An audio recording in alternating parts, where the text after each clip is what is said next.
அல்லாஹ்வின் தூதர் ஸல்லல்லாஹு அலைஹி வஸல்லம் அவர்கள் கூறினார்கள், செல்வத்திலும் தோற்றத்திலும் தம்மை விட மேலான ஒருவரை உங்களில் கண்டால் உங்களுக்கு கீழ் இருப்பவர்களை பாருங்கள், உங்களை விட மேல் இருப்பவர்களை பார்க்காதீர்கள். அதுவே அல்லாஹ் புரிந்திருக்கும் அருட்கொடைகளை நீங்கள் குறைத்து மதிப்பிடாமல் இருக்க மிகவும் ஏற்றதாகும். மனிதன் இயல்பாக தன்னை விட மேல் நிலையில் இருப்பவரை காணும் போது, எனக்கு இவை இல்லையே, அவர்களுக்கு இது இருக்கிறது, எனக்கு ஏன் இல்லை என தோன்றும் இப்படிப்பட்ட எண்ணங்கள் மனச்சோர்வு, பொறாமை, குறைபாடு உணர்வு ஆகியவற்றை உருவாக்கும். மேலிருப்பவர்களை பார்த்தால் வாழ்க்கை குறைவாகவே தோன்றும்.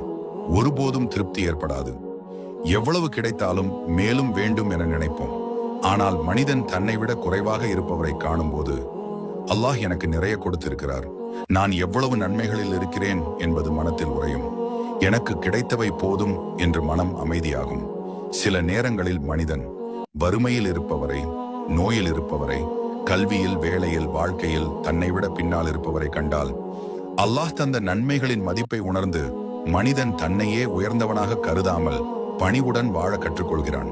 நீ உன்னை விட மேல் இருப்பவர்களை மட்டும் பார்த்தால் நீ எப்பொழுதும் குறைவாகவே உணர்வாய். ஆனால் உன்னை விட கீழ்நிலையில் இருப்பவர்களை பார்த்தால் உன் மனம் நன்றியை உணரும்.